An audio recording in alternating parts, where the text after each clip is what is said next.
রাষ্ট্রপতিকে জাতীয় ঈদগাহে ঈদের নামাজ পড়তে দেয়নি অন্তর্বর্তী সরকার।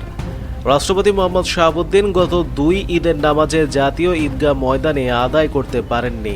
ডক্টর মোহাম্মদ ইউনূসের নেতৃত্বাধীন অন্তর্বর্তীকালীন সরকার তাকে বাধা দেয় বলে অভিযোগ করেছেন তিনি। গত শুক্রবার রাতে বঙ্গভবনে নিজ কার্যালয়ে কালের কণ্ঠকে দেওয়া একান্ত সাক্ষাৎকারে এই অভিযোগ করেন রাষ্ট্রপতি মোহাম্মদ শাহাবুদ্দিন এ সময় ক্ষোভ প্রকাশ করে বলেন, পবিত্র ঈদ উল ফিতর ও ঈদ উল আজহার নামাজে রাষ্ট্রপতি জাতীয় ঈদগাহ ময়দানে অংশগ্রহণ করবেন। স্বাধীনতার পর থেকে এই রেওয়াজ চলে আসছে, কিন্তু ডক্টর ইউনূসের সরকার সেই রেওয়াজেও প্রতিবন্ধকতা দিয়েছেন। আমাকে 2টি ঈদের নামাজে অংশ নিতে জাতীয় ঈদগাহ ময়দানে যেতে দেয়নি। রাজধানীর সুপ্রিম কোর্ট সংলগ্ন জাতীয় ঈদগাহ মাঠে ঈদের নামাজে অংশ নেওয়া থেকে বিরত থাকতে অন্তর্বর্তীকালীন সরকার নিরাপত্তা বিভাগের মাধ্যমে জানিয়ে দেয় বলে অভিযোগ করেন রাষ্ট্রপতি। তার ভাষায়, আমাকে সাফ জানিয়ে দেওয়া হয় যে আপনি ঈদের নামাজে অংশ নিতে জাতীয় ঈদগাহে যাবেন না। কেন তাকে ঈদের নামাজে অংশ নিতে বাধা দেওয়া হয়েছে, এমন প্রশ্নের জবাবে রাষ্ট্রপতি কালের কণ্ঠকে জানান, হয়তো তাকে মানসিকভাবে বিপর্যস্ত করাই ছিল অন্তর্বর্তী সরকারের মূল লক্ষ্য। নইলে দীর্ঘ 5 দশকের বেশি সময় ধরে চলমান একটি রেওয়াজ থেকে এভাবে কেন বাধাগ্রস্ত করবেন তারা, এই প্রশ্নও রাষ্ট্রপতি মোহাম্মদ শাহাবুদ্দিন চুপ্পু বলেন, মূলত আমি যেন মনস্তাত্ত্বিকভাবে ভেঙে পড়ি, এটাই ছিল তাদের মূল উদ্দেশ্য। আমি ভেঙে গিয়ে যাতে স্বেচ্ছায় পদত্যাগ করি, এতে তারা অসাংবিধানিকভাবে পছন্দের কাউকে বসাতে পারলে ওই নির্বাচন বিলম্ব বা নিজেদের ক্ষমতা বেশি দিন ধরে রাখা যেত।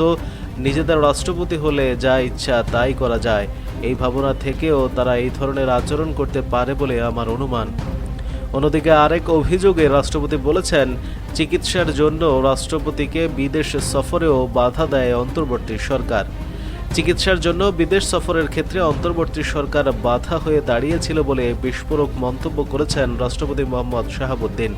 রাষ্ট্রপতি বলেন, সিঙ্গাপুরে আমার একটি বাইপাস সার্জারি হয়েছিল। সেখানকার হাসপাতালে সার্জারির 1 বছর আমার ফলো আপের অ্যাপয়েন্টমেন্ট ছিল। সময় মতো আমি সিঙ্গাপুরে চিকিৎসার উদ্দেশ্যে যাওয়ার জন্য পররাষ্ট্র মন্ত্রণালয়ে চিঠি দেই। প্রতি উত্তরে আমাকে সরাসরি নিষেধ করে দেওয়া হয়। রাষ্ট্রপতি জানান, একইভাবে লন্ডনস্থ ক্যামব্রিজ পার্কওয়ে হসপিটালেও আমার অ্যাপয়েন্টমেন্ট ছিল। সেখানেও বাধা হয়ে দাঁড়ায় অন্তর্বর্তী সরকার। প্রতিবারই আমাকে জানানো হয়, যদি প্রয়োজন হয় বিদেশ থেকে চিকিৎসক আনার ব্যবস্থা করবেন, তবু বিদেশে যাওয়া যাবে না। রাষ্ট্রপতি মোহাম্মদ শাহাবুদ্দিন বলেন, গত 1.5 বছরে প্রধান উপদেষ্টা 14 বার বিদেশ গেছেন, অথচ আমি চিকিৎসার জন্য যেতে পারিনি।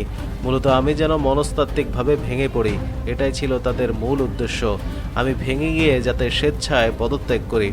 গণভবনে বিভিন্ন আচার অনুষ্ঠানে আয়োজনের প্রসঙ্গ টেনে রাষ্ট্রপতি বলেন, বিজয় দিবস ও স্বাধীনতা দিবসে মূল রাষ্ট্রীয় অনুষ্ঠান বঙ্গভবনেই হয়ে থাকে।